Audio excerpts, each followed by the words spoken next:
사랑합니다. 우리가 누가복음 말씀을 살펴보다가 이제 잠언의 말씀을 살펴보고 있습니다. 우리가 이번 주간에 살펴볼 또 이 15장, 16장 말씀을 살펴보고 있는데, 이 15장 16절의 말씀은 이렇게 하나의 내용으로 쭉 이어진다라기보다는 각각의 구절들이 독립된 내용으로 이루어지고 있는 잠언입니다. 특별히 이 15장 말씀은 이제 서로 반대되는 그런 의미들을 이제 한 구절에 담고 있는 이제 반의 대구법을 계속해서 사용하고 있습니다. 이를 통해서 의미를 더 극대화시킬 뿐만 아니라 이 의미를 더 올바른 방향으로 이해할 수 있도록 도와주고 있습니다. 예를 들어서 이 15장, 16장 이제 잠언 전체적으로도 봐도 그런데 대표적으로는 악인과 의인, 그리고 오늘 또 15장 말씀을 보면 분을 쉽게 내는 자와 노하기를 더디하는 자를 이제 한 구절과 또 말씀에 등장시킴으로 인해서 이 의미를 조금 더 극대화시키고 있습니다. 그리고 게으른 자와 정직한 자를 이제 한 구절에 등장시킴으로 인해서 그저 이 성경에서 나타나는 게으름이라는 것이 그저 우리의 육체의 게으름뿐만이 아니라 정직과 연결된, 우리가 원어를 살펴보지 않아도 이것이 그저 육체의 게으름이 아니라 정직과 연결된 게으름이라고 유추하면서 성경이 말하고자 하는 의미를 조금 더 올바른 방향으로 우리가 이해하고 묵상할 수 있게 돕고 있는 것이죠. 그렇게 오늘 우리가 또 이번 한 주간의 큐티 말씀을 살펴보면서 읽으시면 더 깊은 묵상을 하실 수 있을 거라 생각합니다. 오늘 우리가 또 읽은 이 솔로몬의 잠언, 이제 지혜서라고도 하죠. 이 말씀들을 이제 이렇게 쭉 읽다가 보면 정말 인생을 정말 깊고 정말 이렇게 진하게 살았던 이 지혜자가 정말 일이나 관계나 그런 사람, 정말 인생에 관한 여러 가지 일들에 대해서 정말 깊이 묵상하고 또 받은 영감을 이제 적어 놓은 정말 묘리들을 적어 놓은 잠언입니다. 오늘 15장 말씀에도 살펴보면 정말 마음 가운데 와닿는 말씀들이 많이 있는데, 지혜 있는 자의 혀는 지식을 선하게 베푼다. 그런데 미련한 자의 입은 미련한 것들을 쏟아내느니라 라는 말씀도 있고, 의인의 집에는 많은 보물이 있어도 악인의 소득은 고통이 된다 라는 말씀도 있고, 의논이 없으면 경영이 무너지고 지략이 많으면 경영이 성립하느니라 라는 말씀 등등을 보면서 정말로 인생의 처음부터 마지막까지 정말 지혜라는 것으로 점철된 이 솔로몬의 인생을 통해서 우리의 인생에도 많은 것들을 또 적용해 볼 수 있고 또 생각해 볼 수 있는 것 같습니다. 이런 삶에서 나온 이 지혜들을 통해서 정말로 지혜란 것이 어떤 것인지, 그리고 이 지혜, 어떤 상황 속에서 어떻게 생각하는 것이 지혜로운 것이고 어떻게 행동하는 것이, 또 어떻게 말하는 것이 지혜로운가, 우리의 입술과 혈기를 다스리는 결과는 어떤 것이고 다스리지 못한 결과는 어떤 것인가에 대해서 정말 잘 설명을 하고 있습니다. 이런 탁월한 지혜들이 적혀 있기 때문에 교회를 다니는 사람은 물론 교회를 다니지 않는 사람들도 이 성경의 잠언을 많이 읽기도 합니다. 우리도 이런 지혜들을 배우고 또 우리 삶에 적용할 수 있어야겠죠. 그런데 성경은 단순한 윤리서, 도덕책이 아닙니다.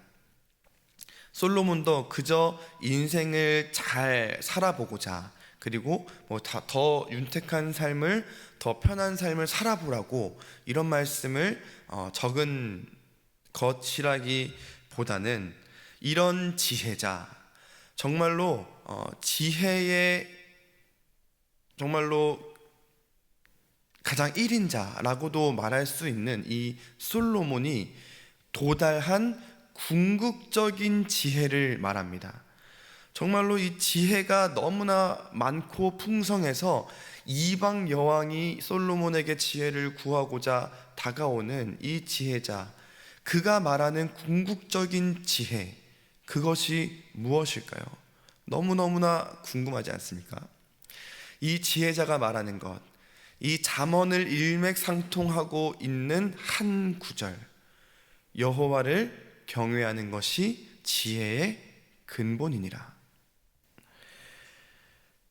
인생을 살아가면서 이 지혜가 너무나 필요합니다.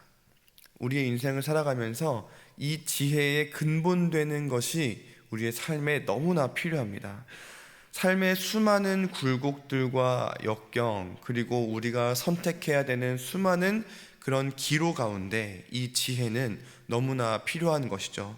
그래서 우리는 간절히 구해야 합니다. 매 순간 더 나은 선택을 하기 위해, 더 나은 삶을 살아가기 위해서 우리가 간절히 기도합니다.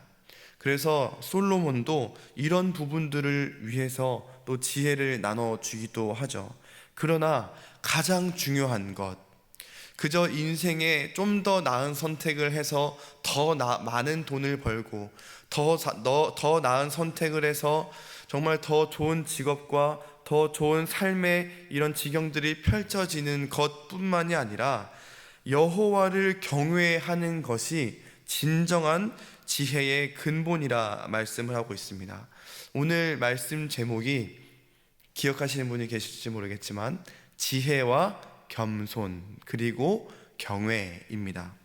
이것을 가지고 세 가지 명제를 만들 수 있습니다.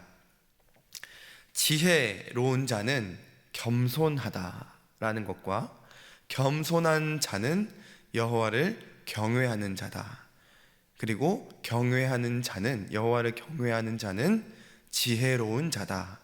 이 세 가지 명제를 쉽게 만들 수 있는데 이 15장 말씀뿐만 아니라 잠언 전체를 보더라도 이 세 가지 명제는 계속해서 순환하고 있는 것을 알 수 있습니다.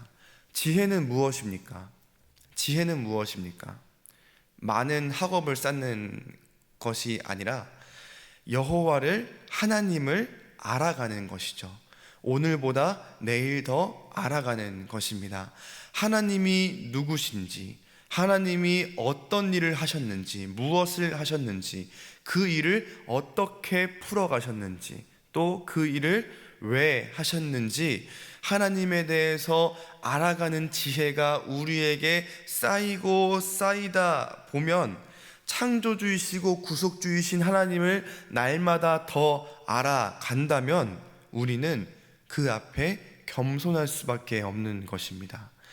하나님 앞에 우리가 겸손할 수밖에 없다면 그 하나님의 지혜와 하나님의 우리에 대한 사랑과 하나님의 이 알파와 오메가와 같은 그 계획을 안다면 우리는 그 앞에 겸손할 수밖에 없고, 겸손할 수밖에 없다면 여호와를 경외할 수밖에 없게 되는 것입니다.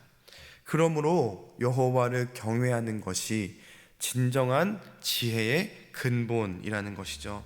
따라서 우리가 인생을 살아가면서 또 내가 생각하는 대로, 내가 원하는 대로 살아가는 것이 아니라 정말 하나님이 원하시는 것, 하나님이 생각하시는 것대로 우리가 원하고 생각하는 것이 지혜로운 것이다.